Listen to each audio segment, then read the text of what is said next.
All right, good evening, everyone. Welcome back to Green White Checker TV. We are back here for Season 7. Tonight's the first night of the Indy Series here with Area 51 Racing League. Obviously, tonight starting off at Indianapolis. Last season was the finale.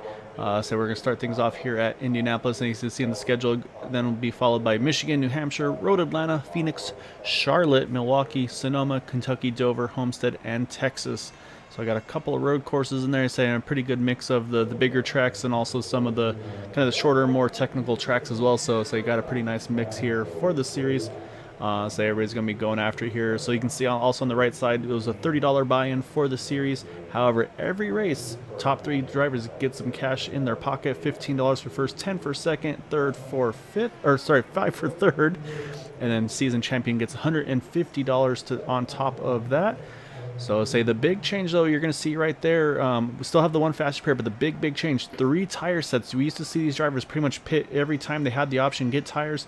That is no longer the case. They're going to have 3 sets of tires in the pits. They will have to make use of those and choose wisely when to use those sets of tires. Should be pretty interesting to see how that's all going to pan out. Going to be a lot of decisions to make for these drivers, how and when to use them. So they let these drivers finish up their qualifying laps. I know my partner in crime, Steve Gottschalk, I think he's still running laps around the track right now himself. I was trying to get a feel for the track and give us some insights as to what we might be expecting tonight here at Indy. I am indeed in the middle of my second attempt at qualifying because I'm not happy with my first lap. Well, I'll say that's always the perks of having those multiple attempts that you can do. So I'll say right now, drivers still making their laps here. Still looks like we have a little bit of time before qualifying finishes up here. But yeah, so we're going to try to have a word with a couple of drivers during the race tonight. We're going to start off with our season 6, I should say, champion, Craig Forsythe. So he's got a pretty interesting story to tell, and then also we're going to try to go with a in-race reporter this season as well. We'll say for the Indy Series at least at this point, plan is to use the number 99 of Matt Wagner. So he'll be able to give us some pretty good insight. He's going to definitely be one also contending for that championship. So going to hopefully be able to not bother him too much here. But I'll say what we'll do though is once qualifying finishes here, Steve, we'll go ahead and go with the starting grid, and then we'll pull in Mr. Forsythe and have a word with him. Sounds good, Gael. So my second attempt was a little bit better. I did a 39.473, which right now would have put me, 12th on the grid. Not sure where I missed it.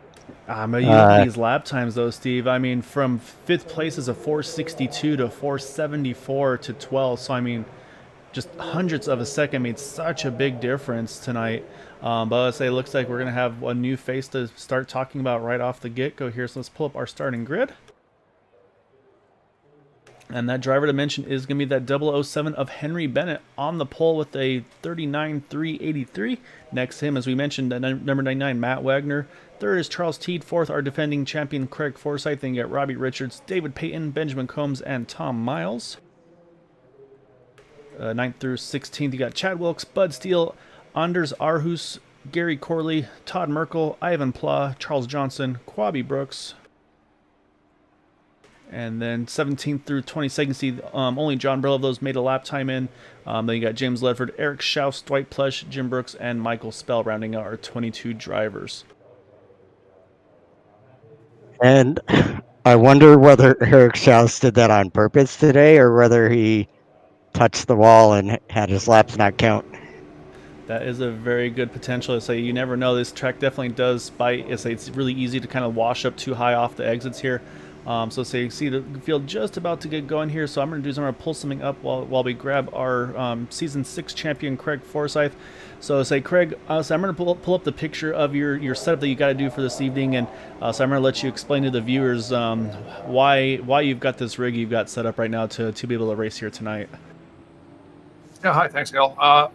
No, I had surgery on toes on both my feet in last week, I guess 2 weeks ago now.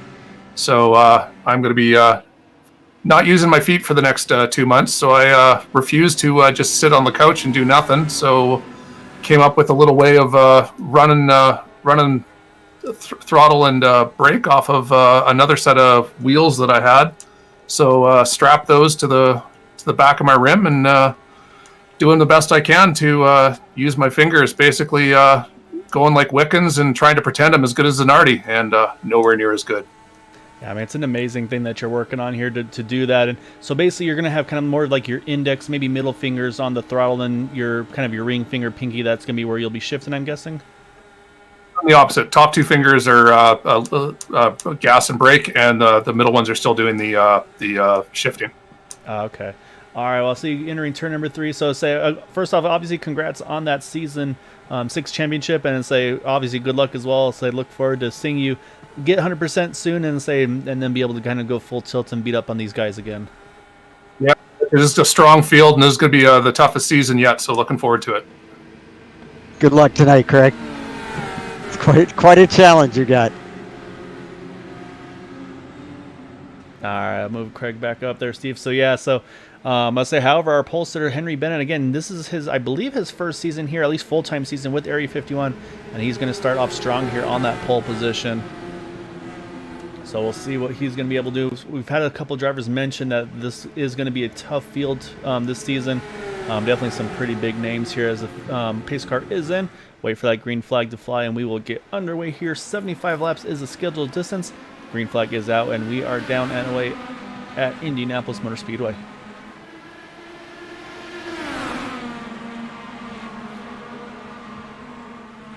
And I'm noticing Craig Forsyth got a really good start for. You want to pull that picture back up for a sec, Gail? Yeah, I'll say we'll pull it up during the caution, because actually we got a pretty good battle here right off the bat here. Oh, actually, I should take it off. Actually, as I'm doing. Apologies to everybody watching. So say right now Matt Wagner actually takes the lead here in 3 and 4. So again, apologies for getting the kinks worked out. Oh, I saw some sparks in the background. Thinking it looks like no yellow, but it looks like the 90 of John Burrell might be stuck up against the fence here. Hopefully he can get it unstuck here. He's got to have to be careful though, because he's got the 9 of Charles Johnson kind of bearing down on him pretty quickly here. So this could bring out a yellow when the 9s goes by. It looks like we do stay green. So we'll take a quick look back here, see what happened. And while you're doing that, Bennett has repassed Wagner, and Craig Forsyth just made a power move underneath Matt Wagner for second place. Oh yeah, John Burrell just got tied in 3 and 4. I think got into that arrow wash. So we'll jump back over to our race leaders here. And yeah, exactly right though. So cycling kind of back to the front again. And this is something. Look at this. Oh, Craig Forsyth, the man on a mission right now. Yeah, saying the other thing too is, this is a bonus point right there too. So I'd say try to get these bonus points out and early.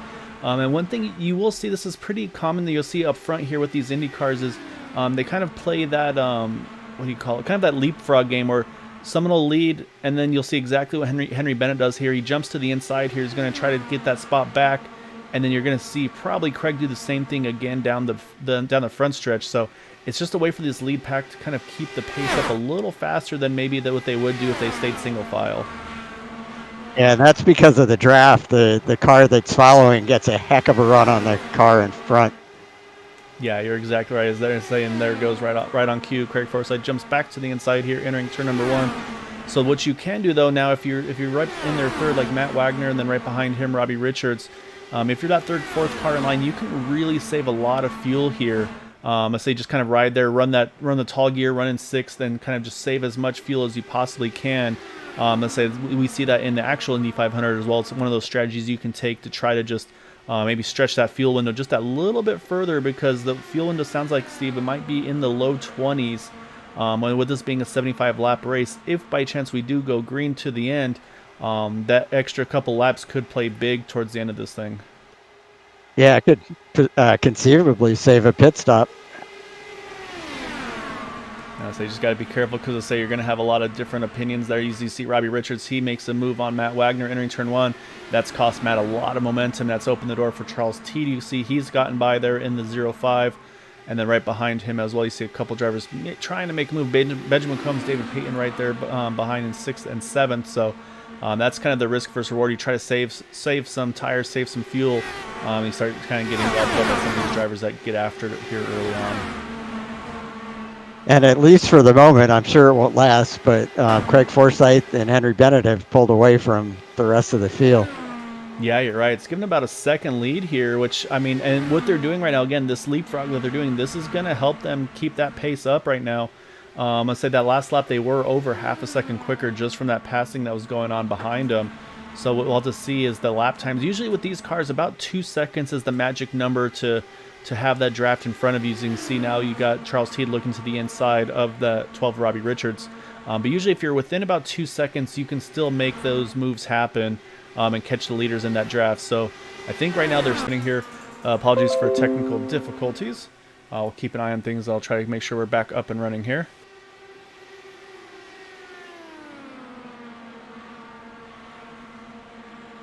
Looks like we're back going again. So yeah, apologies for that. Feel free to let me know in the chat. I'll say one kind of the first switch over to the to this new just going Facebook platform instead of using the Restream to kind of have the 3 channels. But yeah, right now those top 2 just keep cycling positions. However, though, Charles Teed has snuck back up in there. You can see he's within about 0.6 of a second now of those leaders. So he's definitely closed that gap. You can see, though, back in the back a little bit, the field definitely spreading out just a little bit here.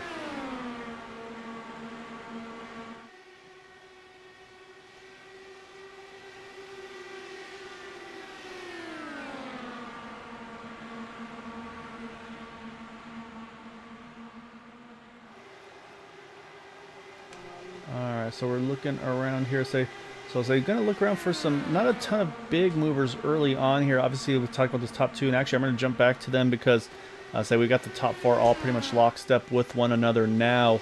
And we're just under halfway through this fuel run, starting lap number 9 of 75. So but you can see the field really starting to spread out. Really, the only 2 that are doing that kind of that leapfrog, Steve, seems to be these 2 leaders. But I think we are going to start seeing that 0.5 though. Of Charles Teed start to kind of make his presence known here. Yeah, he's definitely crawled right back into the picture. And I'm noticing he has a different paint scheme this season. It's actually a very beautiful looking car. Yeah, it is a good looking car. I want to say, I'll try to get a better look at it. Actually, I can cheat here. We can take a look at it here. Okay, yeah, so he's got the Dark Horse Racing. I want to say, is that a Menards, I want to say. I might be wrong with the colors on it. I'll say, but he's got the Dark Horse Racing logos and everything on it. So, but yeah, you're right though. Very good looking car, easy to spot in the crowd here too. So, Charles Teed looking good on track and just on his performance as well right now. Definitely. So yeah, so right now everybody's pretty single file. Let's see, now one jumps back out there, and I believe that's again the 007 Henry Bennett. Again, I say Henry's relatively new to the series and to the league, but again, it sounds like it's not one of those things. He's not going to have much growing pains. Sounds like he's got a lot of speed. So I mean, when you're up front controlling this stuff, it's a lot easier, obviously, when you're in these kind of situations. If at some point he starts falling into the pack a little bit more, he might have to start learning some of the drivers that he's racing with, get a little bit more familiar with everybody. But for right now, obviously, I'm sure he's really enjoying where he is out front here, just kind of setting the pace with Craig.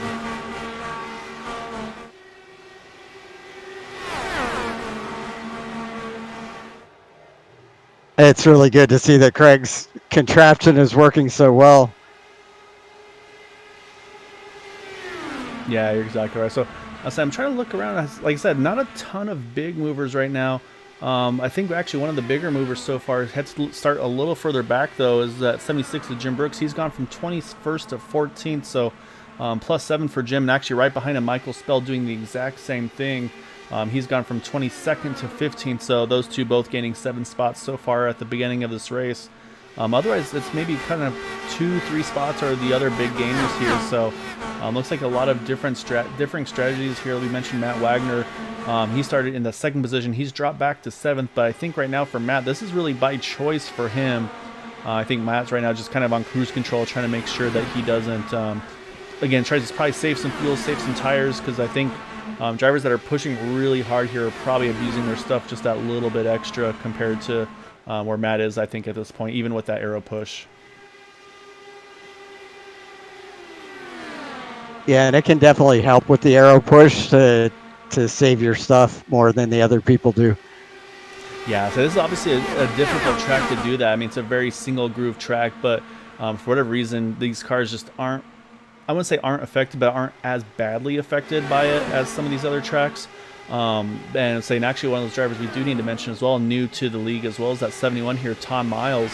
I say Tom also having a pretty good showing right now, starting or running right where he started in that 8th position. So I say also same thing, kind of probably getting familiar with some of the drivers and everything with the league. So I say got a few new faces, always really good to see. The new one we mentioned a little earlier, also that number 10 here in front of Jim Brooks, Anders Arhus, say he right now is running in the 13th position. So again, really good to see some new faces able to join the league, and say hopefully they enjoy it here, because these guys have been putting on some pretty good racing these last few weeks and last few seasons even. So Charles Teed, he tried to follow Craig Forsyth as they went into turn 3 on the low side, passing Henry Bennett. Unfortunately, he was not able to get by before the turn, so they ended up side by side through turn 3 and turn 4, and Henry Bennett, being on the outside, had the better run off turn 4. So Charles Teed is right back to 3rd place.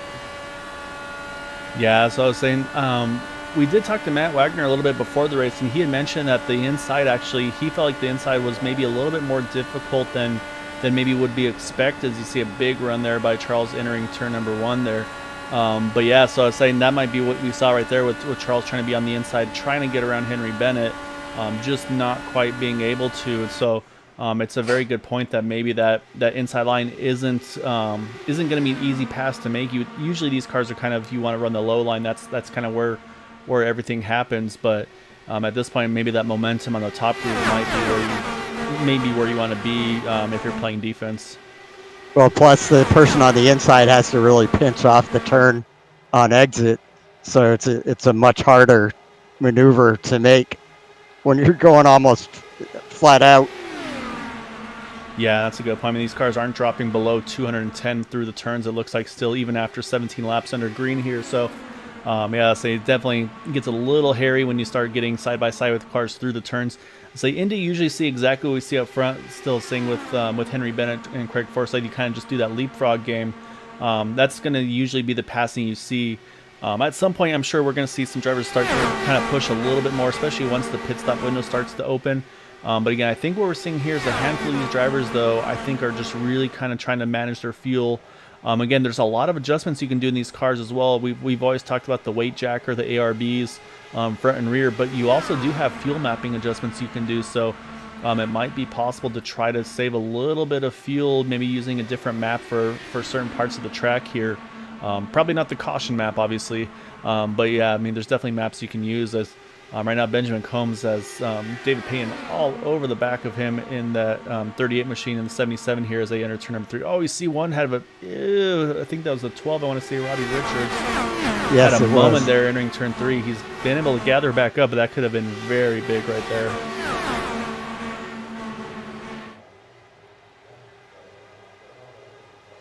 So right One of the other things I was thinking is, with the two leaders constantly passing each other back and forth, that makes it almost impossible for the 3rd place guy to get a run on the 2nd place guy. Yeah, basically, if Charles wanted to try to get to the front, he would really need to be he would need to be really close to the 2nd place car, out of 2 or out of 4, and then follow that car's draft through and try to kind of basically try to tag on to that pass. But I think what we are going to see here, I think this is going to be a benefit, though, for Charles Teed. As we mentioned, these two, again, foot to the floor, just kind of doing this leapfrog game, keeping that pace up. As actually you see this time, Craig Forsythe, he's going to stay in line here. And now Charles Teed, now he saw that opening, he's going to look to the inside. But here, exactly like you said before, Steve, he looked inside but just couldn't make the pass happen there. So that outside definitely does seem to have the momentum.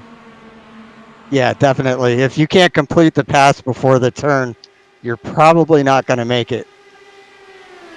So I suspect we're going to see, is I think with these two up front leading so much like they have, I'm kind of wondering if Craig, maybe these last couple laps here, is like, oh, you know what, I need to save a couple, maybe a little bit here. Maybe I can make one more lap than Henry can.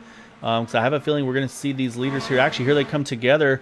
Looks like got a few more coming in with them. So say this is a really difficult pin entry, really narrow there, and going from about 220 to about 60, I believe. But it looks like everybody gets in cleanly. It looks like we have 5 in here. Henry Bennett, Craig Forsythe, Robbie Richards, Ivan Pla, and Anders Arhus all hitting the pits. And that's going to cycle the lead now over to Charles Teed. So now the question is, how much further can Charles go compared to some of these other guys behind him? So what we know now is there's definitely some people who are going to have to pit, let's see, 20, 40, 60, 2 more times. Yeah, it'll be a total of 3 stops, probably for the whole field, but we've seen crazier things. As here comes a few more. Charles Teed, oh, contact in the back there. You see the 77 Benjamin Combs gets into the back of that 05. So Charles Teed probably has a little bit of rear wing damage now from that. Obviously, Benjamin Combs from front wing damage. So now that's going to be the question of, do you use a fast repair here, or do you hope that it wasn't enough? And it's like, because they can repair the rear wing and replace the rear wing, but it's going to add, I think, about 10-15 seconds to do so. I believe 5 seconds for the front wing, so I'll have to keep an eye on Charles Teed here, see how long his pit stop is. Same thing goes for Benjamin Combs. Looks like Benjamin's going probably using a fast repair there. I'm going to jump back up front to our leaders. Actually, there goes Charles Teed. It's a quick stop, so I'm thinking probably fast repair for him. And we got another a big set of group of drivers here hitting the pits there a little bit back, led by Matt Wagner. So here's the drivers that are really saving fuel though right now. Looks to be led by Eric Schaus, actually. Let me go back here. Yep, he is leading. Here's my question. All right, the guys that already pitted, they have to do 3 stops. Correct. If there's anybody on here that can make it to lap 25, they could do this race on 2 stops. It's a huge advantage. Yeah, so I was saying Eric's the closest one to do so, but the problem for Eric is he's out in clean air right now, so he has no drafting help, so I suspect we're going to see Eric jump in this time around. Yep, here he comes. So he's going to be pitting to 24, so he's going to be a lap shy of that magic 3rd distance mark here, but he has a nice clean entry, nobody around him, so I'll say that's at least probably a big weight off his shoulders, not having to stress with some of those cars around you. So now the next question is going to be the pit exit, going to see where he cycles through compared to some of the other guys that made their pit stops, which it looks like it's going to still be that 007 of Henry Bennett and Craig Forsyth.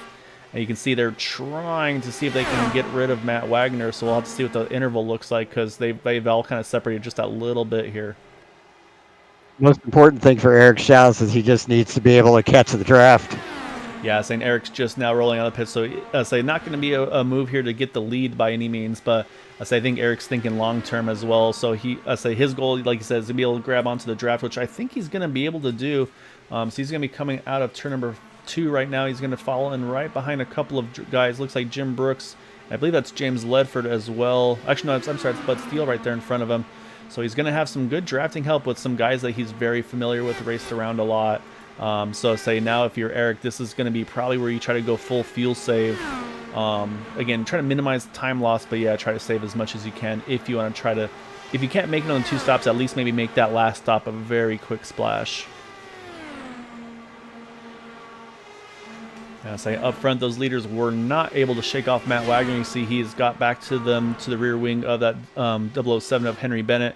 And not too far behind Charles Teed and Michael Spell. They're also, I think, just close enough, I think, where they're going to be able to catch on the toe as well.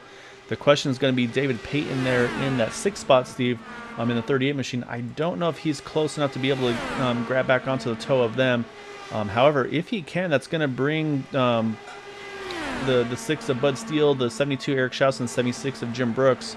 That could give us about a 9-car lead pack here again if they can catch that draft.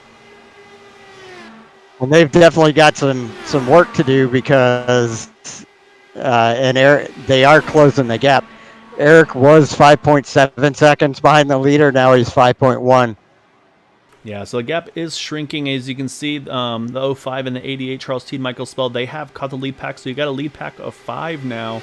So great job by those guys able to get in. And so right now, of those that pitted, Matt Wagner is the one that in this lead pack that pitted the latest. Basically 2 laps after these top 2.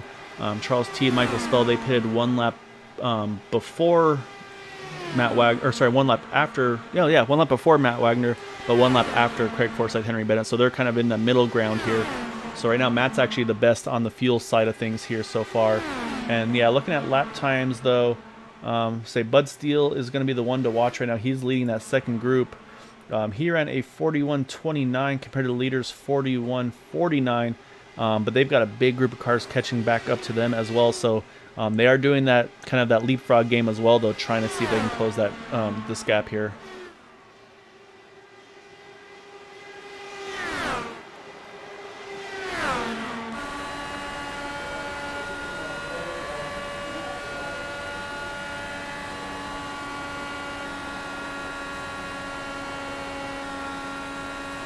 So it looks like, again, Craig and Henry they're going to be content to do what they're doing here because, like you said, Steve, it seems like it's not allowing anybody to challenge them as there goes Henry kind of making another move back by that 27 of Craig Forsyth. But Matt Wagner, he seems to be content just to ride and probably save as much fuel as he can still, as I think that's probably his thought is, again, looking at the later stages of this race, kind of you want to be one of those first drivers to take the least amount of fuel, and that's where you're going to really be able to kind of maybe make the damage done on your money stop. What I'm looking at right now is the gap between the second pack of 4 cars versus the top pack of 5 cars. And the second pack, they just cut 2/10 off. It's going to still take them a while because they're 4.1 seconds back. Yeah, so, and actually the number we're going to be watching for is going to be to the 88 of Michael Spell. Because that's going to be the draft that they're looking for is that number 88 machine. I say Michael right now is about 7/10, 8/10 or so off the leader here. So you do the math on that one, and so like you're right, say it's just over 3 seconds from Michael Spell to that second pack, which now being led by David Payton. Him and Bud Steele are the ones kind of switching over.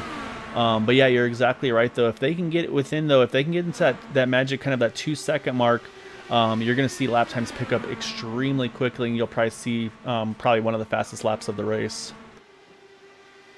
I wonder whether Michael Spell and Bud Steele leapfrogging like that is slowing this pack down, or if it's helping them go faster. It seems like that leapfrog approach is actually the way to do it. So yeah, what you got right now with Bud Steele, David Payton, I mean they are running quick laps. They're in the 41.3s, compared to leaders in the 41.4s, 41.5s. So they're doing a really good job here. And so jump back to Michael Spell, who's just kind of drafting. He's in the 41.7. So if you compare to him, they're actually almost a couple tenths quicker. Although that last time by, Michael put down a pretty big lap of 41.2. But I think they are slowly but surely closing that gap down here. Say they're now within just under 3 seconds, I believe, to Michael Spell. So they're doing exactly what they need to be doing here. And again, you see Eric Schaus, Jim Brooks, I say they're kind of on their own strategy here as well. I think they're going for that fuel saving approach. Yeah, I'm kind of surprised that they're not closer to Bud Steele and David Payton. Yeah, I think they're just trying to save as much fuel as they can. They know that. I think what those two are doing together is going to be enough. But what I'm noticing now is you see Michael Spell. He's looking to the inside here. And now here you go. The lead pack starting to shake up a little bit there. This is going to slow them down. We saw the 0.5 of Charles Teed. He tried to get around the 007 Henry Bennett. Couldn't do it. Michael Spell, though, he was able to get around the 99 of Matt Wagner. Also just saw a little piece of front wing on the backstretch there. So drivers have to be careful not to hit that. As again, you see Charles Teed trying to see if he can sneak under Craig Forsyth. Still can't do it. But I think all of this that's going on up front is going to help that second group again with the 38 and the 6 car.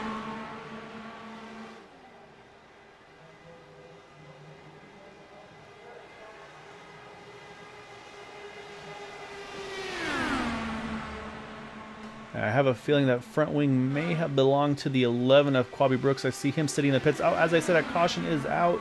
71 of Tom Miles hard into the outside wall here. So he's going to try to limp this thing back to the pits, but that's going to put us under yellow for the first time tonight.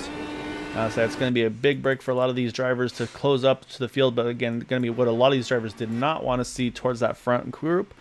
Let's take a look here. We're watching Tom Miles. He's outside the white and orange car here in turn number 3 here. Oh, you see the 65. I think he just got too close to 65, and then kind of got probably the little bit of aero wash. May have reacted as well, and then unfortunately just hard into the outside wall there off of turn number 3, kind of in the short chute. And then at that point, you can see the rear wing, the right front tire just completely gone. Although now it shows back up again, but it's going to be gone here because he's going to hit that tire hit the wall with a big, pretty big force there. And so, yeah, so unfortunately, that's where the caution came out for that number 71. So that's going to put us under our first yellow here. It's going to be a break for a couple of these drivers, again, like I mentioned, that are trying to catch the lead pack here. Also, a few drivers that are trapped a lap or more down, just possibly due to damage or some mistakes on track or on pit road. So I believe Ivan Pla might be the beneficiary of that to get one of his two back. Okay, so let's talk about fuel strategy for a moment here. They're obviously all going to pit and get tires and fuel here, which will be everybody's second stop. They are now, all of them, going to be within the pit window to do one more stop. Yeah, I was looking at that too. You're right. We're going to come around here to 41 to go, and obviously drivers are going to be. I think we're going to see. I think a mixed bag. Some are going to pit this time and only this time. Others, I think we might see pit the second time as well. So that's going to be maybe see some drivers top off to not have to worry about saving a little bit. One thing you mentioned, there are no green-white checkers. Actually, Michael Spelly, I don't know if you just saw that or not in the 88 machine. He's got some pretty heavy damage to the front of his car. Something happened to him after that caution came out because his right front tire's dragging, the nose is gone. So something happens in the 88 machine, unfortunately. I'm going to go back and take a look at that while pit stops are happening. Because that's a huge disappointment for Michael having to use that faster pair, as he was in a really good spot here. I saw that in turns 1 and 2, or turn 2, I think, after the caution came out.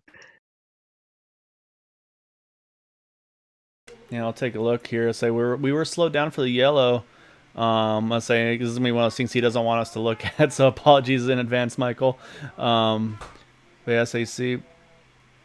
Yeah, car just kind of drifts up to the wall. So they may have been looking at something else when that happened, or we've seen it before where kind of some drivers unfortunately have some damage or some wheel issues where it comes disconnected, things of that nature. So it looks like I say, well, wait. Oh, actually, no. It looks like Bud Steele got caught up in this as well. So the 6 car also getting affected by it. Let's go see what happened to Bud there as well. And I think it also may have caught up Matt Wagner here.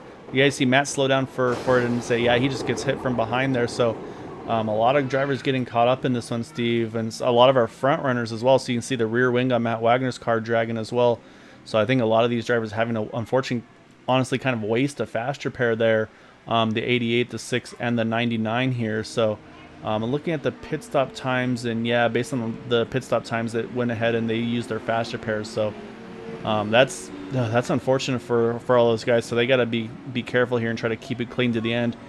I would drag Matt Wagner in to talk to him under this yellow, as he's our in-race reporter, but this probably not the best of times. Yeah, he may not want to talk right now. All right, so now the question is, does anybody pit here and top off on this one to go? See if you've kind of thinking about it, but so far no takers.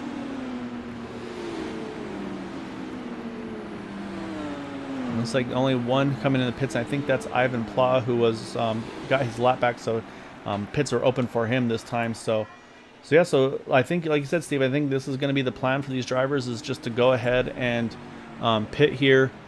And then they're planning on making this one more stop to the end. Like I said, they're probably saving really aggressively right now. I think they should be good to go to the end. Well, if you think about it, the front two guys, Bennett and Forsythe, they were pushing it as hard as you can push it that entire first run, and they both made it 20 laps. So every one of these guys, I think, is going to be able to make it to the end now, no matter how hard they push it. Yeah, I think you're right in saying I think that's going to kind of force the aggression to ramp up a little bit here as well. So I don't think you're going to see any of these drivers riding, trying to save fuel. Also, did he mention a couple drivers took the wave around there to get one lap back? So that's going to put John Brill just one lap down again in the 90 car. So he and Ivan Pla will be one lap down with each other. And then Tom Miles, who's unfortunately was in that incident, along with Quabi Brooks, they're now both 2 down. Unfortunately, looks like Chad Wilkes has retired from the event. So it's going to leave us 21 cars on track, 17 on the lead lap here. And we're going to restart this thing, Steve, with 39 to go at the line. And like I said, I think we're going to see a little more aggression here. And also got to mention Jack Walls. Good to see he's watching while hopefully you're in the passenger seat, Jack. But yeah, I hope you're doing well. So again, miss you seeing you on track, but definitely appreciate you being able to watch the races and support us here. Yep, shout out, Jack. All right, pace car is in, and now this is on the start or restart. Say leader has control, so he can wait till green or he can go early. He's going to go just a little bit early. This is where you got to be careful about the accordion effect. I see a couple cars diving out to make sure they don't run into the back of one another there. So I think for the most part, it looks like we did get through that restart clean. And so now we're going to see what the strategy is going to be for our leaders up front here, if they're going to continue this leapfrog game, or are you going to see someone like a Charles Teed try to break up those top two, kind of just having the control of this race like they had so far? Well, considering that these guys all have to make one more pit stop, I think a lot of them will still be conservative for the rest of this run, but they definitely don't have to worry about saving fuel. Yeah, see, the only question I do have is, can you consider maybe saving fuel still, Steve, to maybe allow yourself a shorter pit stop at the end of the race? Let's say, as you know, say that every kind of half gallon or gallon, I mean, that's going to save you a little bit of time.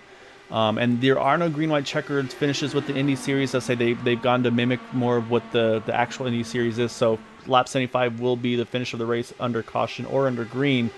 So drivers can kind of plan to that fuel window, to that pit lap number on the dot. So if you're a Charles Teed, Matt Wagner, do you maybe just cruise control here, maybe try to save a gallon or something, and then be able to take that much less fuel to maybe try to leapfrog these guys at the pit stop cycle?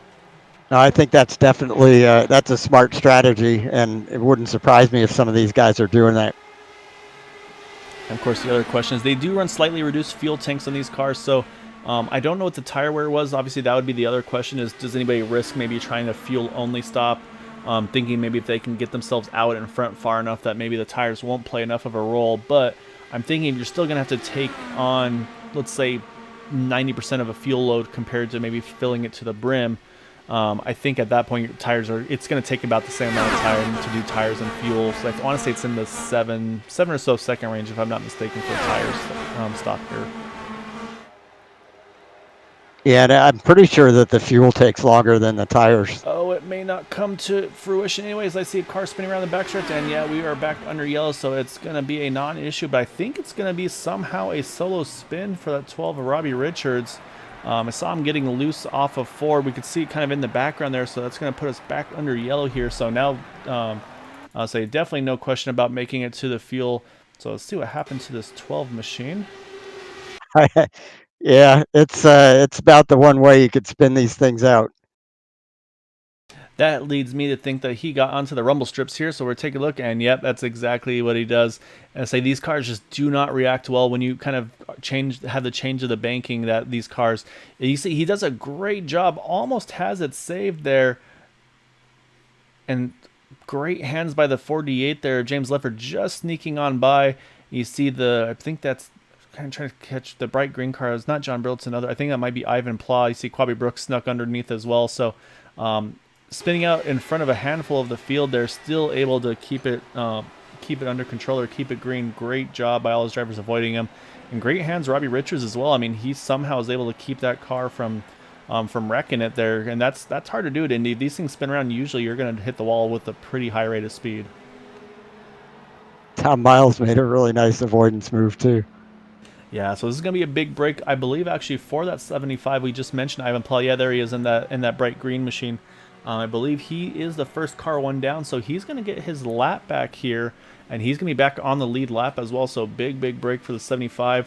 And now the question is going to be for some of these other drivers, if all the leaders pit, if you're one or more laps down, you might consider pitting again here, or staying out, I should say, again here to get one more wave around, get another lap here. But I have a feeling we're going to see a mixed bag, because even if they pit now, you're not going to be able to make it to the end. But again, this opens up the potential of being able to pit with a little bit less fuel at the end.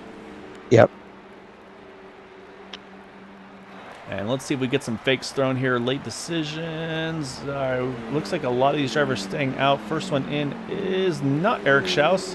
Jim Brooks, he's going to be the first one in. And some of these guys make me think they're going to hit the pit wall on the entry. But it looks like Jim Brooks is going to be the first to pit from 8th position. Then you got Dwight Plush, Todd Merkel, James Ledford, and then Robbie Richards. I mean, that makes sense to me for him to hit the pits there as well. And then, like I mentioned, Ivan Pla, he's going to get the wave around in that 75 car. So he'll come back to just being one lap down. However, though, if you're some of those other cars like Quabi Brooks, Tom Miles, since they saw the leaders stay out, it's a no-brainer for them as well. You might as well pit here.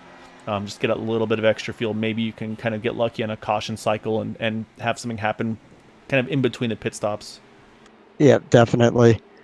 I'm very curious to see how this helps Jim Brooks because, like you said, it's setting him up for a shorter pit stop than what the other guys are ahead of him are going to have to take. But he's also going to be farther behind them from where he was. Yeah, so he's going to have to try to close the gap. So he pitted in 8th position. Looks like he's going to come out in about 13th. So not too bad. I mean, he's going to lose 5 spots. I mean, again, that's not what you want to have happen, but I like the idea that he's trying here. Again, if I'm in certain positions here, especially like towards the outside of the top 10 or somewhere in that range, you always want to be the first one to make the gamble. So like right now, if you're Benjamin Combs, that's right in front of him in that 77 car, you're probably thinking, I should have probably pitted because then I might, because the guy right behind you can go about 5-7 laps further on fuel than you. So my strategy, if I'm the crew chief for that 76 of Jim Brooks, I'm thinking fuel only on the last stop. Try to see if you can get rid of don't even worry about tires, just take fuel and see if that's enough to kind of cycle you out with the leaders here towards the end of this race. Again, should we go green to the end? Yeah, I kind of like that idea. But we'll see. Not everybody's got a Ronnie Reiser in the pit box. You see Matt Wagner faking a pit entry there just for the fun of it. Actually, we're already on the one to go, though. We'll get a quick word with Matt Wagner here. So we'll bring in Matt here real quick and say we didn't want to interview after that last caution because things happened after the yellow that I don't think you want to go over here. But with that said, though, what's the thought process here of staying out versus maybe trying to take a little bit less fuel, or a little less fuel on final stop there? I mean, since the start of this run, I've been saving quite a bit. So, well, I want to stay as up to the front. I don't want to be back there, up in that mess. I'd rather be up in the front. Nice clean air, away from trouble. No, that makes sense. So, and the next question is, how was the tire wear after that first fuel run there? Are they wearing pretty well, or is there potential maybe someone trying to risk a fuel-only stop to try to save some time? Tire wear is really not a factor. If you tend to run the bottom lane the whole way around like you're defending like the last laps of the race, you will burn up that right rear and you will be in the wall. All right, well, that's why we'll have to keep an eye out for. I see pace cars in 3, so we'll get you back up there. Good luck, Mac, and I'll say hopefully we'll have a chance to talk to you in about 30 more laps. Hopefully so. We'll see you guys later. Good luck, Matt. Thanks, Steve. Love you. All right, so that's Matt Wagner in the number 99 machine.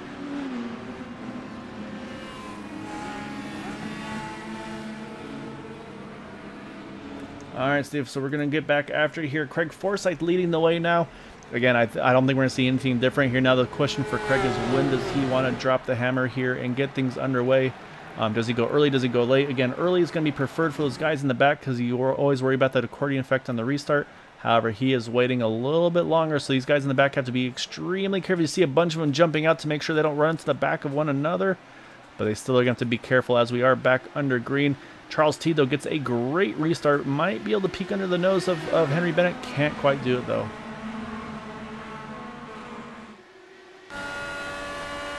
Are these guys still giving out points for the person that gains the most spots? That's a good question. I believe there is still the bonus point for most spots. There's pole position, and I think there's most spots gained. And, of course, there's also the no incident points. However, right now I don't think many people are worrying about that as Charles Teed makes a move underneath Henry Bennett. But, again, the inside line just can't quite get it done there. You see he loses the momentum through the turn. So, like Matt said, that inside line sounds like it burns tires up a little bit, but it also just doesn't quite have the pace that he's hoping for, I feel like. Yeah, I mean, once again, if you can't complete the pass before the straightaway or before the turn, it's just not going to work. So now you almost wonder, does someone try to get to the outside of a car before turns 1 or turn 3? I mean, that might be the new strategy. Almost like in the Cup Series we see at Kansas, you always want to be towards the top. So right now, again, these guys up front all kind of playing the leapfrog game here. No surprise there. The other driver we're going to be watching is on that slightly more fuel, is that 76 of Jim Brooks. He's got about 7 laps more fuel than the leaders do. But is that going to be enough to make a difference come the end of this race? Again, this is all pending everything going green to the end here. But yeah, so I'll say it's going to be interesting to see. Again, you see here goes Charles Teed. He's going to try to follow through, but again, Craig Forsythe fights hard on the outside, and just, yeah, Charles Teed just cannot complete that pass. Yep, and once again, as long as these guys are leapfrogging, I just don't see how the third place guy can get by. Yeah, it's going to be difficult, and you say it was a good thing, you mentioned about the positions gained. I'll say I'll actually hold off on that, so we have another big move here entering turn number 3. And Charles is trying for all he's worth to make it happen, just can't quite get there, but it's definitely not for a lack of effort right here. But yeah, so going back to the points gained, so you're exactly right. I think there is still the bonus point for most positions gained, and right now actually the fight's going to be between Eric Schaus as things run and Michael Spell. Right now Michael has the advantage going from 22nd to 6th, whereas Eric is from 19th to 5th here. So yeah, so it's going to be interesting to see. I say again, every little bonus point counts, and so I mean, if you maybe don't feel confident about maybe trying to get the pole position for some of these races, it's a strategy call. It's like, hey, I'm gonna start from the back. I know I can work my way through the field, which isn't a very easy task to do. Eric obviously is one that is pretty regularly able to do so, though. But yeah, so say it's gonna be curious to see what they do here. But like Matt mentioned, though, I think we're seeing a lot of different strategies here, even for those that did not pit. I think fuel saving is still in the play for a handful of these guys. These guys are they're running so close together right now. I'm noticing a lot of accordion effects going through the turns. Farther back in the field you go, the more they're almost running into each other. Yeah, so you see that right here with Gary Corley. He's got Charles Johnson, Benjamin Combs right with him. And you're exactly right. That accordion effect is a really risky thing. But I'm saying, because what happens too is then you kind of miss your marks a little bit. And so you see right now, you got Gary Corley looking to, or sorry, that's not Gary, that's Charles Johnson, I believe it is, looking to the inside of Gary Corley. And just it's just really risky, because you might risk, again, hitting that, kind of hitting the rumble strips on the inside line. As you see, actually, it looks like the 88 there, I think I just saw Michael Spell. He was able to get around the 72 of Eric Schaus, so now move Michael up into the top 5 here. But you're right, though. Right now, things are really stacking up midfield, so I'd say this is where things get really dicey. Yeah, definitely. Yeah, so I've been watching, kind of, again, trying to keep an eye on some of the drivers that pitted there. Again, right now, Jim Brooks still the first of those that pitted. And he's been right on the rear wing of that 10 of Anders Arhus. But he hasn't been aggressive on trying to force the issue to make a pass here. As again, I think he's even trying to save as much fuel as possible as well in that number 76. We know he can't make it to the end, but I think what he's trying to do is, again, minimize the fuel he needs to get to the end. As we've talked about, everybody's going to be doing their math to make sure they get to that lap 75 mark. There's no sense on trying to maybe try to do anything to save a little, or not to like account for a green light checker or things of that nature. All right, Charles Teed is trying to follow Craig Forsythe. He's side by side with Bennett. So this is the best chance Charles has had here. He's got to be careful not to get tight. As you see, he gets a little bit of narrow wash, probably had to roll out of it a bit. And now they're all going to be fighting for the draft of that 27. But actually, here goes Craig. He's going to pick up that number 05. And that's going to let Charles Teed, I think, finally be able to grab that second position that he's been trying so hard all race long to get. Now he's going to finally get that second spot. We'll see what he's able to do with it. Yep, and that worked for 2 reasons. One is Charles Teed was closed up right on the back of Forsythe when Forsythe made that pass. And here goes Charles Teed for the lead. Some thank you to Craig Forsythe for helping him get by. Well, so the problem, though, for Charles, I think he has to do that move. Otherwise, Henry's going to return the favor and try to leapfrog him. So, again, I think it's not kind of a not a knock on the other guy. It's just this is the way you have to go fast here. So, but now the question is, does Henry Bennett, does he try to return the favor and try to make a 2-for-1, kind of like we saw Charles Teed do? It looks like so far he has to stay in line here, which I think right now we're seeing a lot of patience. Oh, actually, we've got one on the wall there up on the top side trying to catch the car number.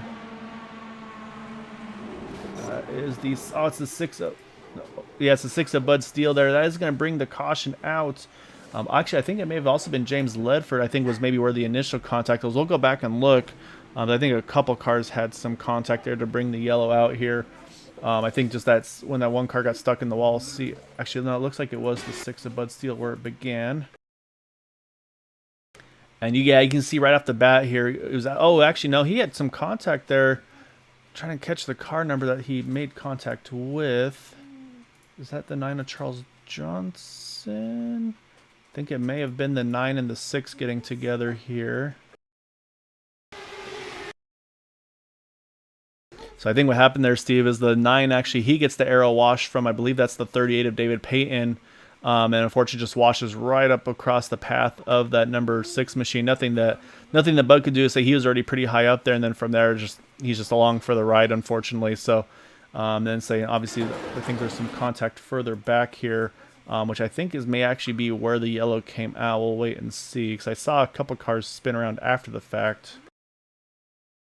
Oh, actually, that wasn't the caution. It was a little further forward. Here's the blue. Who is that blue car there? Somebody got too low and spun out. Oh, that may have been... Oh, that's Anders Arhus, unfortunately. Yeah, it got too low, trying to react to it. And so, yeah, you're right. He made contact afterwards. And then that's where we saw. And so he took a quick tow afterwards as well, trying to get out of it. Oh, and then James Ledford, he just saw him... John Brill probably just had a bit of a heart attack there. Let's go back to see what happened to James.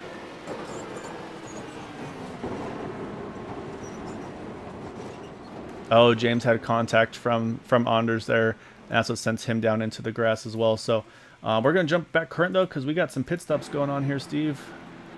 Yep, and these could very well be the last pit stops of the race if we go green the rest of the way. Yeah, it's going to be tight on fuel.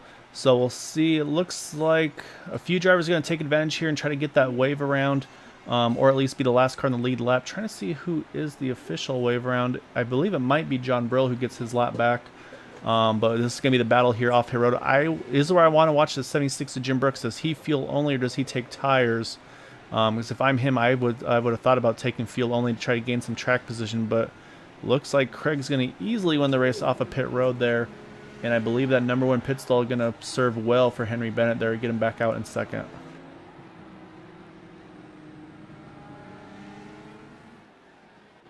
And yeah, so sure enough, John Brill, he gets his lap back. He's now back on the lead lap in that number 90 machine.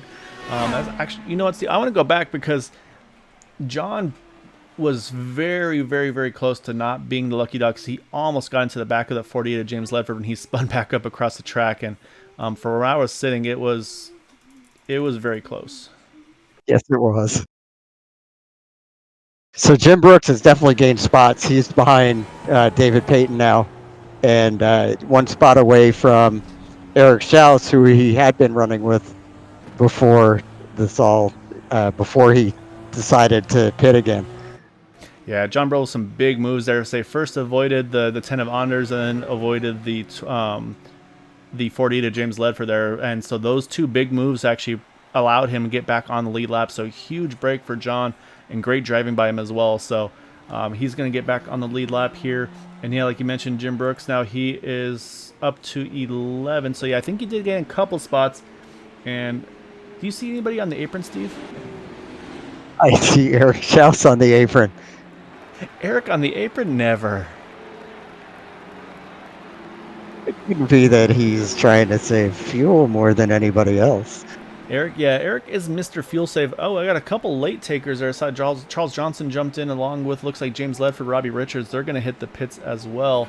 So they're going to take a little bit extra fuel here. Again, this is going to be really close on the window here because we're going to restart with 20 to go, Steve. And they pitted there with about 22 to go. Obviously saving a lot of fuel under yellow here. But this is going to be a pretty close window. I think I do like the strategy for Charles Johnson, Robbie Richards, James Ledford, because if it does go green, some of these guys might have to save just a little bit extra. So you never know what that extra couple tenths of a gallon could mean. Yeah, and we're at the point now. It's slightly for these guys, the guys at the front who didn't hold anything back and made it 20 laps on the first run. It's going to be cutting it really close because they've got a couple laps under caution since they took fuel, and now they have 20 laps to go.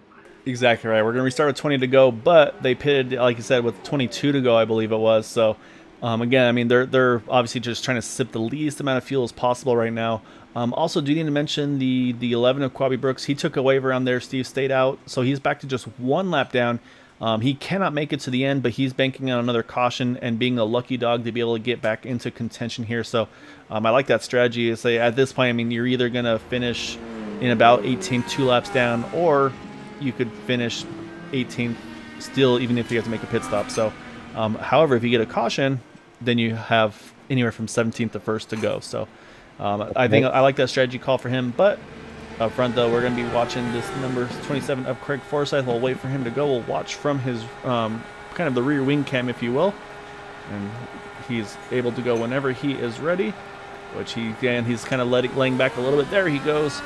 And we are back underway, and you got to be careful for those accordion restarts. Everybody really did accordion back there, too. And that's one of the strategies you can do, is to be able to maybe try to wait longer. The guys might kind of get into the back of one another, brings out a quick caution, lets you save a lot more fuel. So there's kind of a method to the madness. I'm not saying that's what Craig was doing, but there are different strategies of how you want to make these moves happen.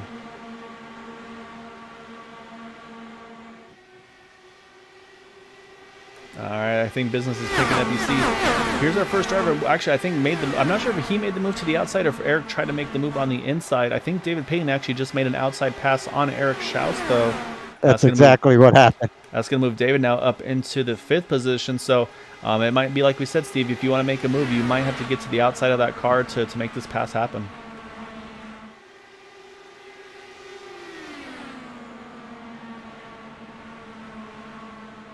So right now, 1 and 2 are just kind of, again, they're going to play that leapfrog game, just try to keep the speed up. And again, it's just going to delay these guys getting to him by maybe another half a lap, it looks like, as that 05 Charles Teed, he's already there.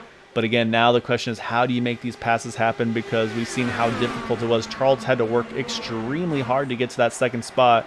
And I think that's going to be where troubles could fall, is when these drivers just get a little bit greedy and a little bit aggressive trying to make these happen. Yep, and it wouldn't surprise me if everybody from 3rd place on back is trying to save fuel a bit right now so they can be more aggressive at the end. Yeah, that's a really good point. So, like you're going to say, right now everybody is really single filed out still. So, that might be exactly what you're talking about, Steve. It might just be these drivers just trying to make sure that they wait. So it's like, okay, now we know full fuel. We know we can make to the end. That might be where we start to see business pick up a little bit. But right now, they said still got that leapfrog 1-2 here. Again, defending champion of Craig Forsyth right now, kind of playing the leapfrog game with that 007 of Henry Bennett. Again, new to the league, but again, Charles Teed, he's not going to give this up. We've seen him. He's made the move happen once before. He's going to have to try to do it again here. Yeah, he had quite a bit of momentum, but he was too far back. Yeah, it's exactly like you were saying, Steve. He's just got to make sure he's going to have to be right on the rear wing of that car in front. Like right here, he's going to be too far away to make the move happen. But if he can get right on the rear wing on that gearbox of Craig Forsyth out of turn number 4, this might be his best opportunity to try to follow Craig along and try to see if he can grab that 2nd spot. But I think he fell back just a little bit too much there off of 4.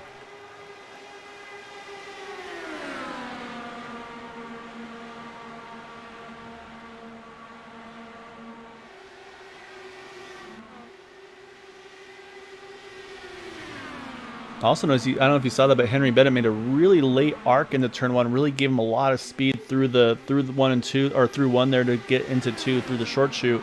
So say a really smart move for him, the way he's making that work as well.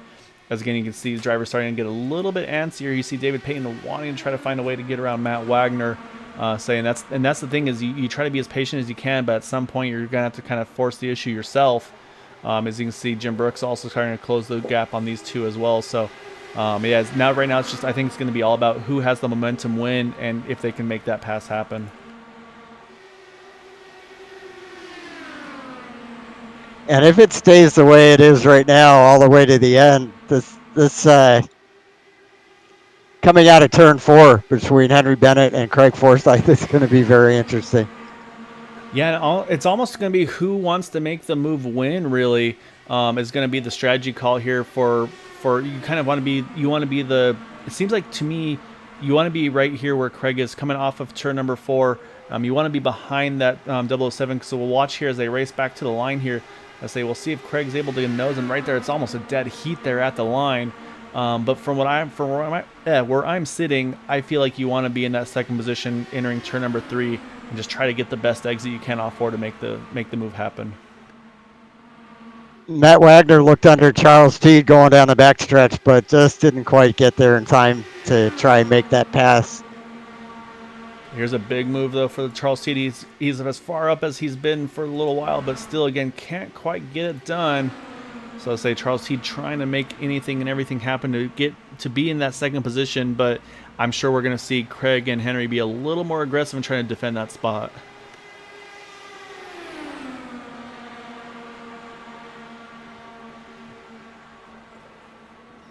Yeah, you can see Charles got his nose just about to the side pod of that 20 or 007, but again, just couldn't quite make it happen. And he got a little too low there, and it looks like entering 2 there, and that's cost him a little bit of momentum. Yeah, I think his best chance is to stay close to the second place car coming off of. Ooh, boy. Side by side here, might work. Could be an opportunity. Now it's all dependent on where Henry Bennett goes. If he can't clear Craig, it's close, but now it's going to be, you see actually Henry's kind of playing both lanes right now, kind of pitting them against each other. And you can see he's gone back to the side. Charles Teed trying to squeeze Craig as much as he can and get the draft. But I think that little bit of a, yeah, you see it, Henry Bennett going to the outside was enough to let Craig keep that second spot. That's not easy in those cars to go side by side through a turn. So I'm very impressed with the way these guys are driving. Yeah, saying here comes Matt Wagner. He needs to make a move now. He's going to try to see if he can get around Charles Teed. Looks like he's going to just barely clear him there, entering turn number 3 into 4 now. So I'll say Matt Wagner able to grab that 3rd position now, so we'll see what he can make do of it. So he's got to, again, make sure he stays in the draft here, but here comes Charles Teed again. He's going to get another good run here entering turn number 1. Yep, so now we have 3rd and 4th playing leapfrog. Yeah, I think this is a little bit more aggressive leapfrog than up front here. I say those two, I think, are kind of, they've been doing it all race long. They kind of know what they're trying to do here. I think what we're seeing here, though, from Matt and Charles is they both want to be in that 3rd position to try to see if they can kind of jump that spot and get into that 2nd spot.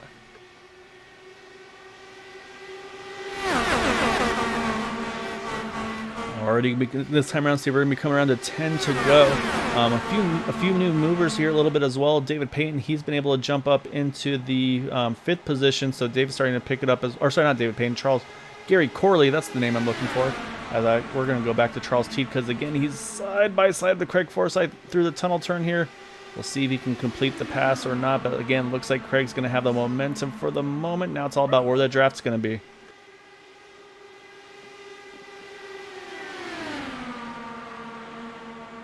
This might be enough for Charles, I think. We'll see. It's going to be close. Yeah, I think he's got it. Oh, Inches squeezes Craig as much as he can and try to get that entry into turn number 4 there. He is going to clear, but now does he have enough steam to try to hold off that 27? Nope, here comes Craig. Big move to the inside. Nope, he has to jump back in line there, and actually Charles Teed's going to be able to get a 2-for-1 here and move Charles Teed now into the lead here with 9 laps to go.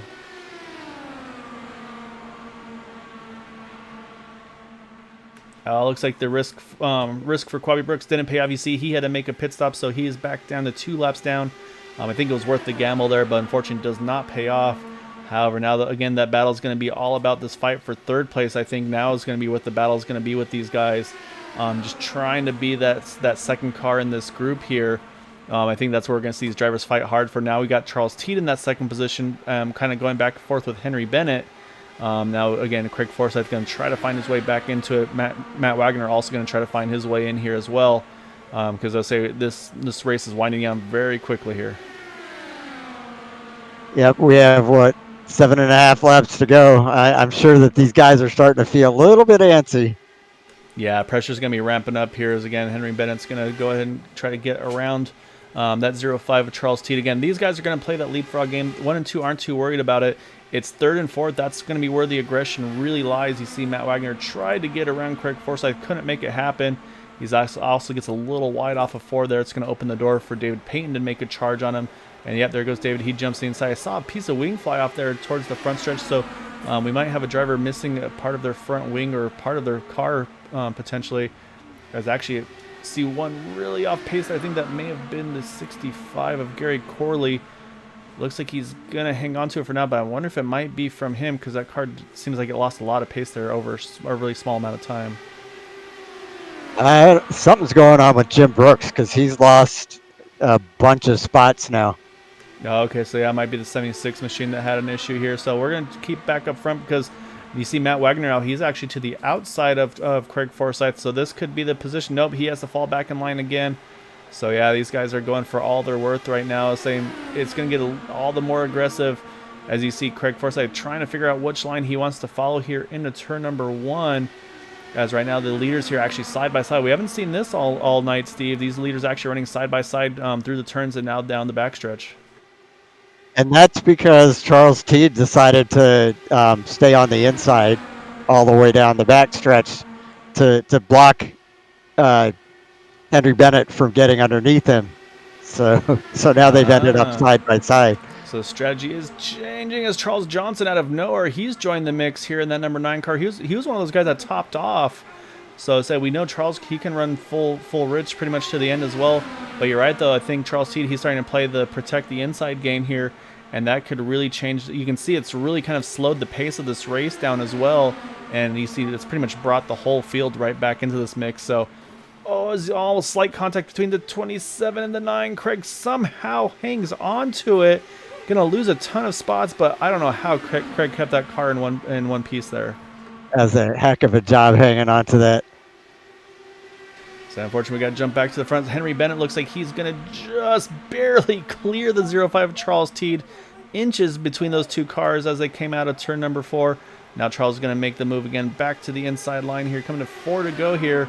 And Matt Wagner, he's made his way now up into that 3rd position. So say all these positions are changing lap after lap here. Business is picking up.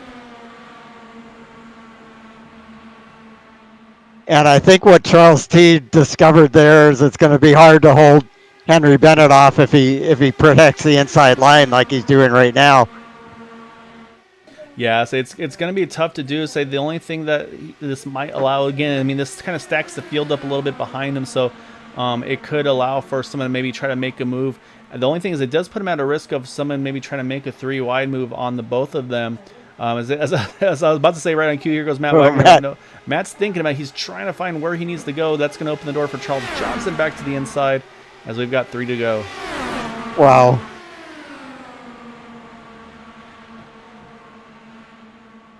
Saying again, there are no green-white checkers, so if there's a caution that comes out between now and the checkered flag, or the white flag, I should say, that will end it. And here goes a 3 wide. Matt Wagner going to poke to the inside. Can they make it through? They do. Charles Teed falls to 3rd. Matt Wagner, for the moment, has the lead. But does he have enough to clear Henry Bennett off of 4? He does. What does Matt Wagner do to hold him off for 2 more laps here? And now Matt's protecting the bottom line. 3 wide again. Yep. Oh my goodness, if they can hold it. Oh, you see Charles Teed, he drops to the inside trying to pick up the toe again. Now you got Henry Bennett, got the momentum off of the short chute there. Now it's going to be off of turn number 2. Matt Wagner doing what he can. So now we'll see what does Charles Teed do. He's got the opening to go 3. He's going to take it. We're going to go 3 wide one more time here, entering turn number 3, coming to the white.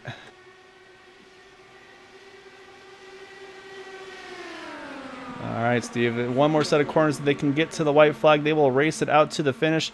All these drivers are going to be hoping to see this go green to the end. Oh, the 81 there, Todd Merkel, heavy contact at the wall. No caution. We will race this out to the finish. So right now, Henry Bennett just a nose ahead of that 05 of Charles Teed. And here comes Charles Johnson also joining the mix here, coming on the white flag lap here.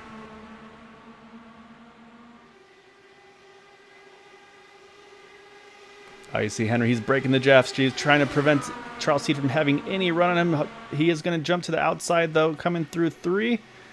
Can Charles Teed get enough of a toe and get the momentum here coming out of turn number 4? This is where I think you need to be. Is that where that 05 is? We'll see.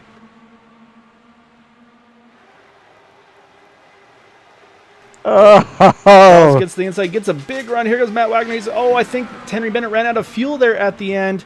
He loses a bunch of spots at the very end. Charles Teed gonna get the win. Matt Wagner 2nd, Charles Johnson 3rd. Unfortunately, Henry's going to fall to fourth. I think he just sputtered there in the off of turn number 4, Steve. Just wasn't quite enough fuel. We were curious if the fuel was going to play a role in this one, and it does. Unfortunately for Henry Bennett, just can't quite, doesn't quite have the fuel mileage to make it to the end. I think at that point, Charles Teed had the run anyway. That's a heartbreaker, though, for Henry Bennett.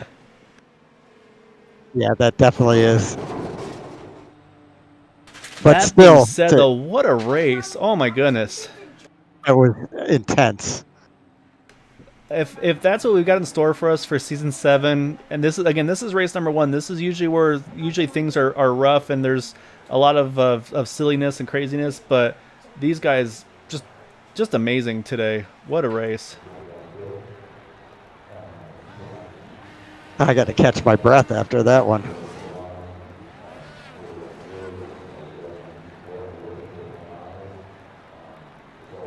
He's going to nose up against the bricks. Not maybe no, going to go back against the bricks.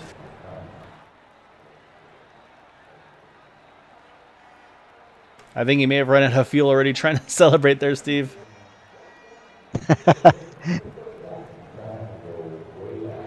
And I'm noticing that Craig Forsythe still managed to finish 8th. So whatever happened to him, I think he said he hit the wall or something. He's still got a decent finish out of it.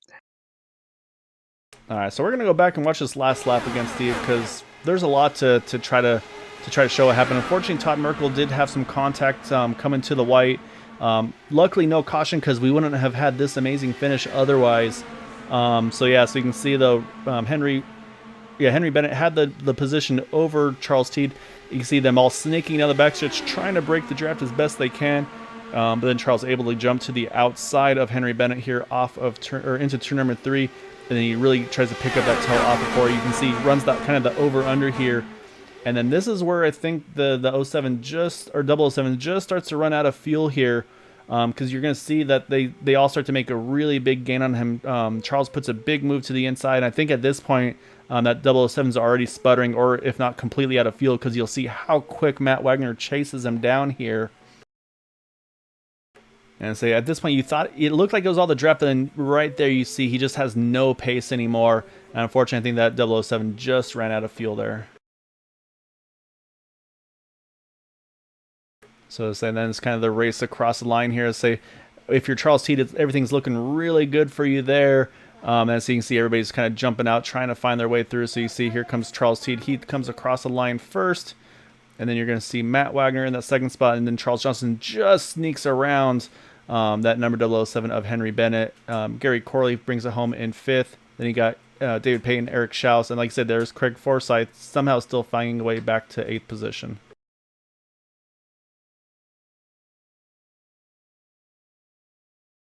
So Charles Teed in that beautiful new car with that nice paint scheme comes out the winner. Yeah, you're exactly right. So I'll say that's going to give us a couple interviews we got to do here, Steve. And we're going to start off with Charles Johnson in that number 9 machine. So it looks like he's got I think it might be the Jimmy Johnson Carvana paint scheme, if I'm not mistaken. So he's putting that to good use here tonight. Let me find that Charles Johnson. Where's he hiding? There he is. All right, so it looks like he was debriefing and probably kind of having a lot of excitement like we were there, Steve. So we're going to bring Charles Johnson in there. Started 15th, finished is in 3rd. Charles, you topped off at the end. Did you feel like that was going to be the thing to do to try to just make sure there was no risk of having to try to worry about saving fuel if it went green to the end? I mean, take us through that last green flag run, because, I mean, you had to work your way back from pretty much from the back to the front there. Yeah, and to be honest with you, there was one that ran out of fuel there coming to the line. Is the only reason I got 3rd. If I hadn't have topped off, I probably wouldn't have made it either. I was a half a lap from being out of fuel there. So that was a good move on my part. Just was thinking, if there was a green-white checkered, I should top off. But turns out that I needed that fuel anyway. Yeah, sorry, go ahead, Steve. Is that what enabled you to work your way through the field because other people were having to be careful and conserve fuel, or were you just making unbelievable moves? Because you're about the only one that in that shorter time made so many gains. A good driver never tells his secret, but for you I'm going to do it. I found something on the high line that I wasn't having to lift, and those guys were having to lift down low. Just feather the throttle on corner entry and get back to throttle. But I wasn't, so I was blowing by them on the high side there. Nice.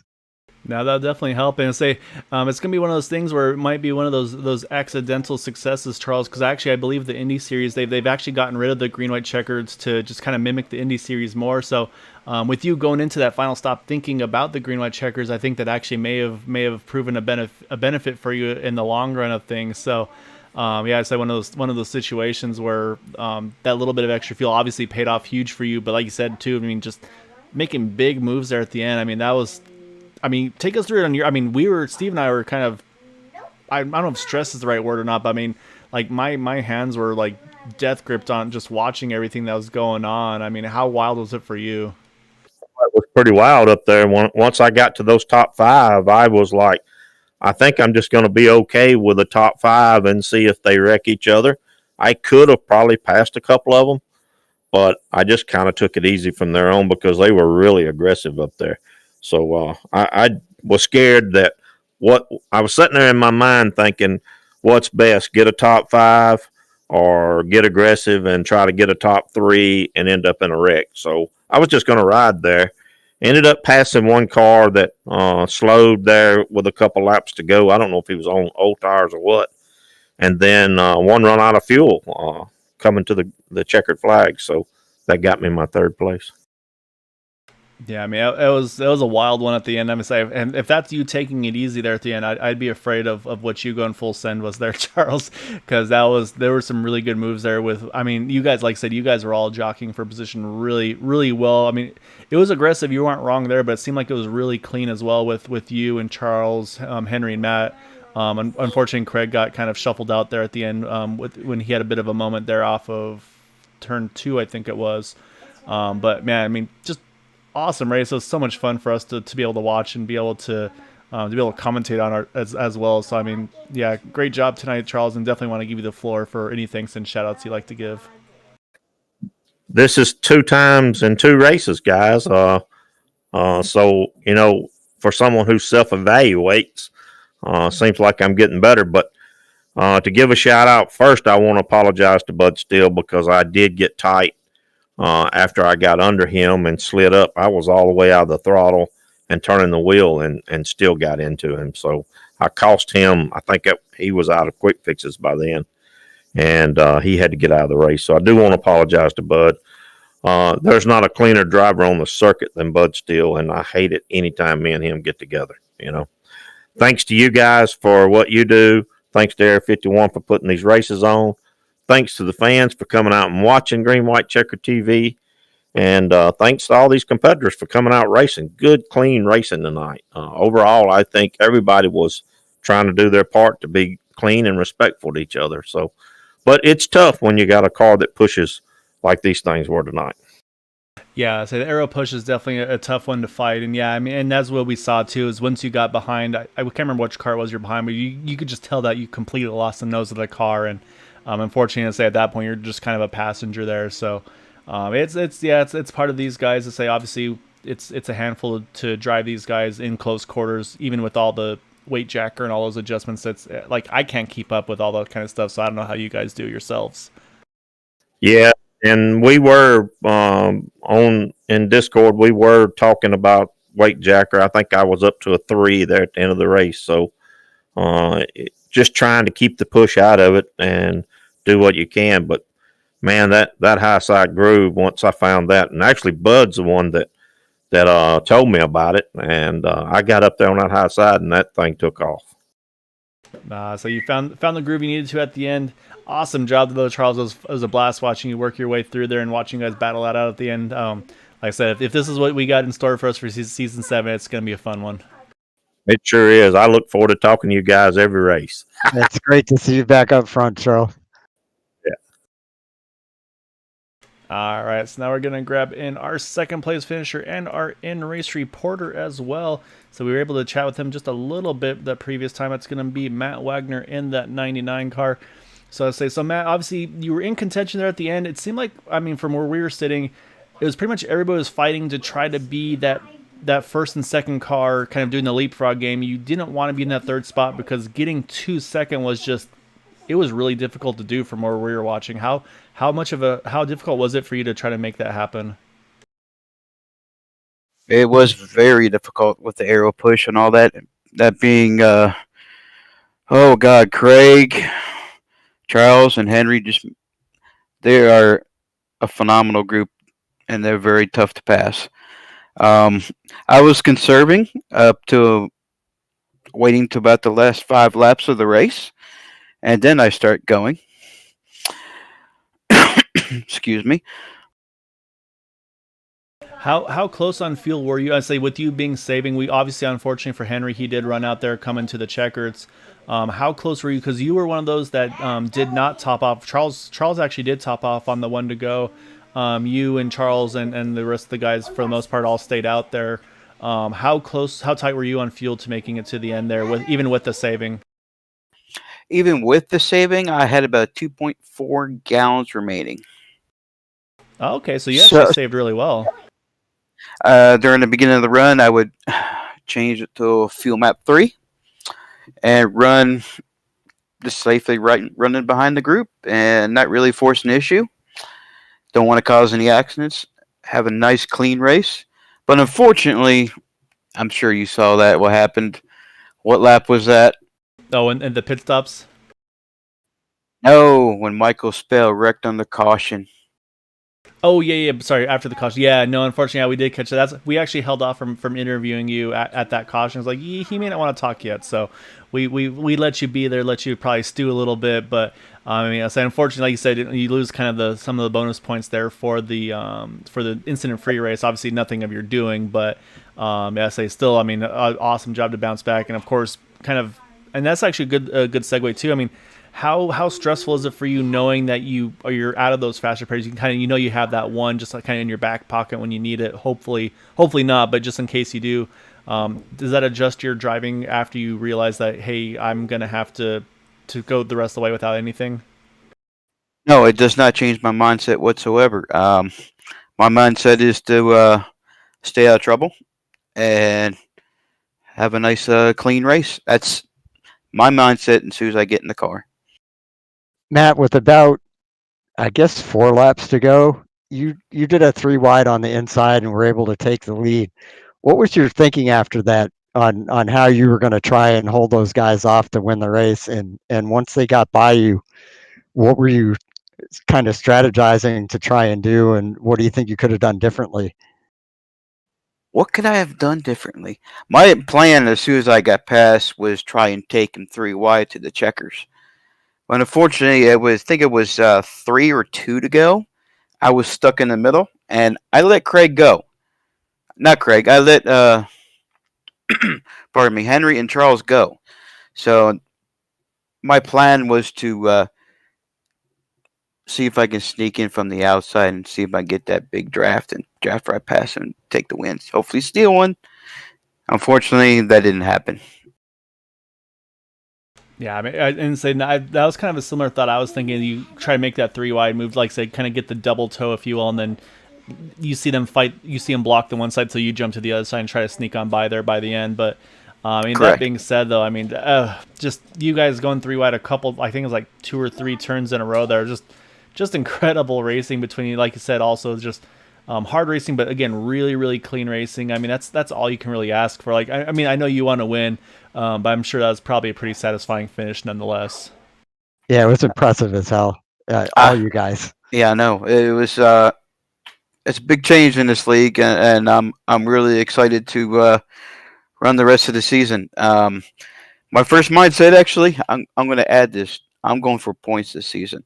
Last season, it was all about trying to get that one little win. And you know all about that.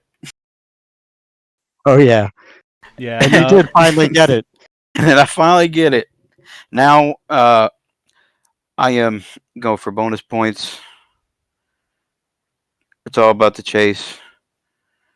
Staying in the hunt. That's all I want. And that's a really good point too. Obviously, last season was just the overall 12 race, kind of like a 12 race playoff, if you will. So now you got the 9 races with one throwaway race, but then you've got the 2 races to dwindle it from 8 to 4, then the final 4 to the end. So obviously that's gonna have to change things a little bit on the mindset as well to make sure obviously first that you're gonna be in the top 8 into those final 3 races as well.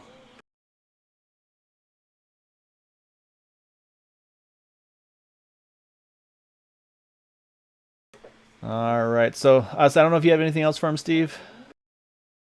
Yeah, Nope, Steve, you got something for me? Good old buddy.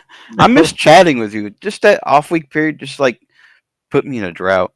I'm so sorry, but I'm glad that we're back. I'm glad everybody's back. Yeah, so I'd like Steve and I were saying, I mean, if this is what we got in store for us for season 7, I can't wait. So this was an awesome race. You guys are putting on a whale of a show.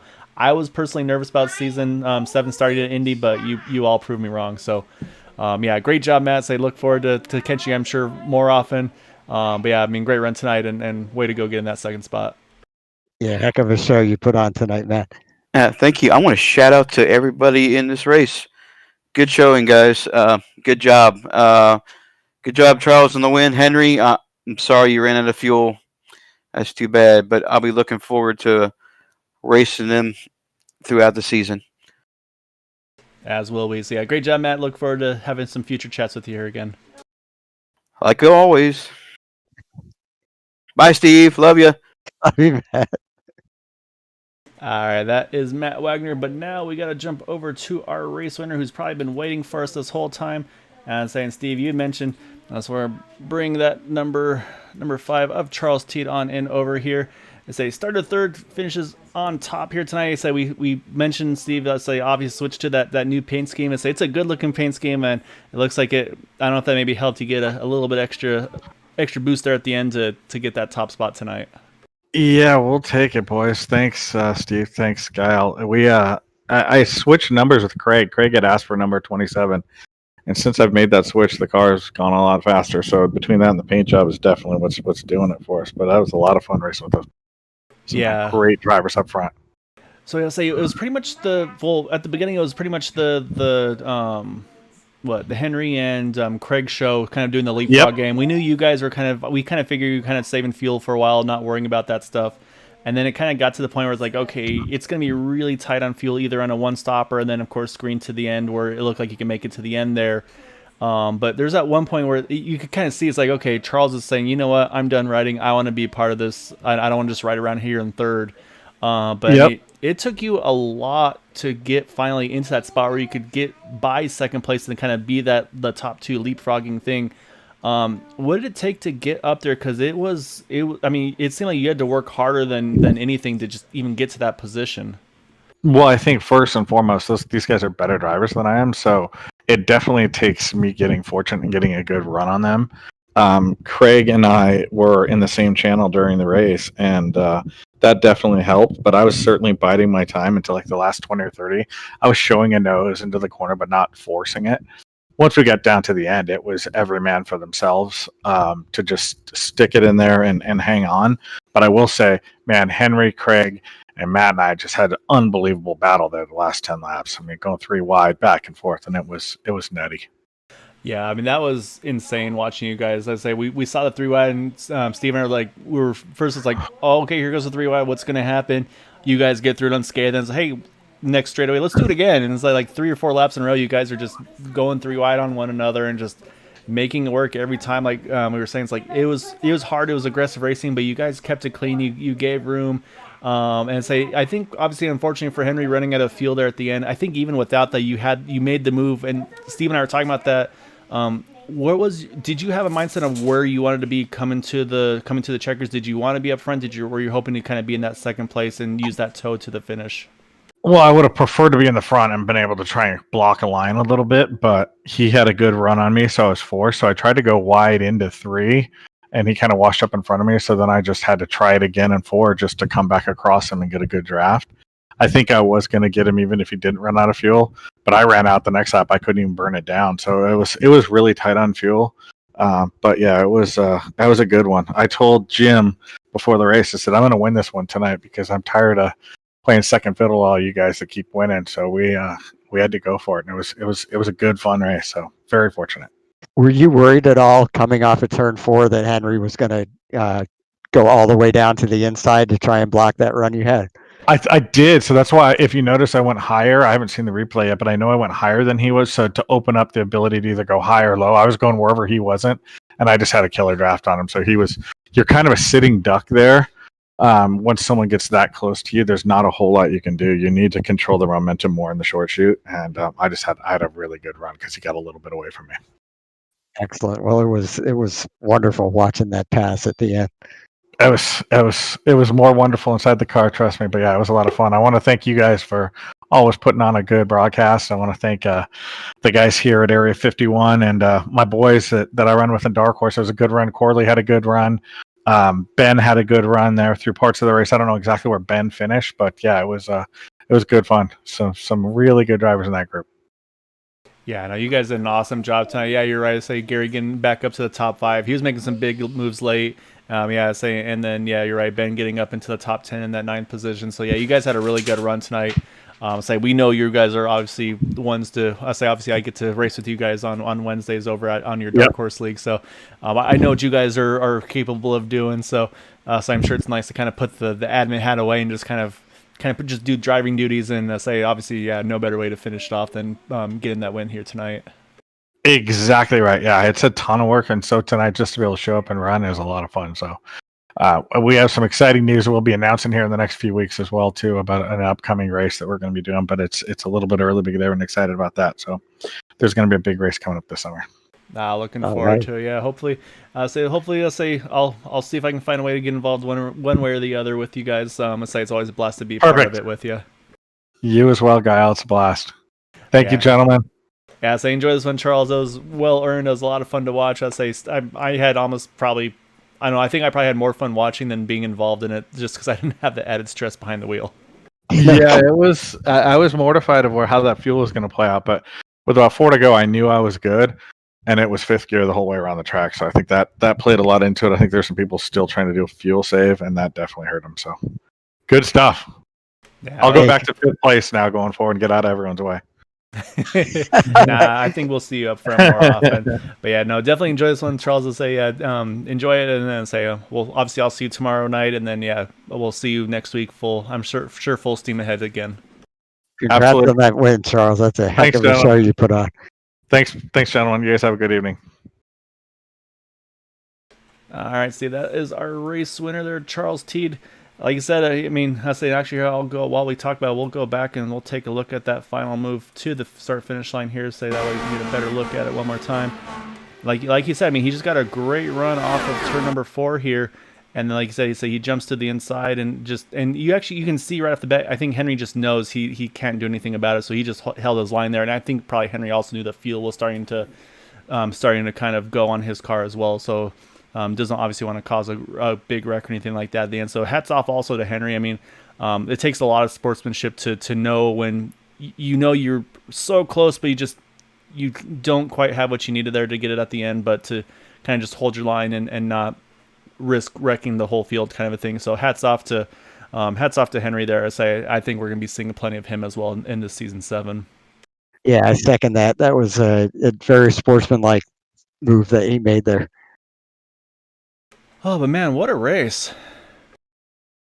Yeah, that was something, and I second what you said. It was a lot less stressful and still stressful watching it compared to actually being out there trying to compete in that. Yeah, as I think the part that stands out to me, it's funny that I noticed it too, is just when we saw that first 3-wide, I could tell we both kind of jumped up just a little bit. It's like, oh, here comes the 3-wide, and just you could tell just both of us had that same excitement going on there at the end. It was, that was great. I loved it. Yep, me too. However, before I jump the gun though, we got to go over our results here. Obviously, we talked about our top 3 already: Charles Teed, Matt Wagner, and Charles Teed, Matt Wagner, Charles Johnson. There we go. Are our top 3. Henry Bennett still finishes in the 4th position after running just a little short on fuel. Gary Corley brings it home in that top 5. And then we mentioned David Payton, Eric Schaus, 6th and 7th. And then again, Craig Forsythe on hand controls And after making that amazing save, too, able to still bring it home in the 8th position. Hats off to Craig. I don't know how he saved that car either. And then Benjamin Combs, Michael Spill round out our top 10. 11th through 20th here, you've got Ivan Pla. Jim Brooks, we mentioned, he kind of fell towards the end. I think he may have, like you said, Steve, may have been the one that caught that outside wall, maybe lost a little bit of wing or something like that that cost him some space. James Ledford, Robbie Richards, John Brill, last cars on the lead lap. Unfortunately, Todd Merkel, we saw, got caught in an incident coming to the white flag. He finishes in 16th. Bobby Brooks went for that fuel strategy, wave around strategy. Did not pay off for him. He still ends up in 17th, 2 down. Tom Miles as well in the 18th position. Then Dwight Plesh, let's say the retirements we had tonight. Dwight Plesh in the 44. Anders Arhus in 20th. And then Bud Steele, unfortunately, we mentioned the contact with him and Charles Johnson there with the aero type that Charles had. And then Chad Wilkes in the 22nd position, which ironically matches his car number for tonight. All right, Steve, so that's race number 1 in the books. I'm going to be crazy to see what we got in store for us for race number 2 when we get there next week. But before that, we've got race number 1 of the Cup Series be back on Thursday. So hopefully be joined there with Dale Knott. Joining me in the booth. Should be a lot of fun there as well. A lot of schedule changes on that one. Should be a lot of fun. So hope you all can join us for those races as well. With that, though, Steve, always a pleasure. That was a lot of fun to do with you. I'm glad we were able to do this one because that was just a great race all around. Yeah, definitely. I enjoyed it very much, Kyle. All right, so for everybody watching, again, thank you all for supporting the channel and everything. Like I said, we are over on YouTube primarily. Please don't hesitate to give me feedback either through our Facebook page on Green White Checkered TV. I think you can search for it now as well as GWC TV 51, Area 51. So you can look for us there. So yeah, don't hesitate to send me any insights or we should have added 1080p so on YouTube, so let me know if that worked better for you all this evening as well.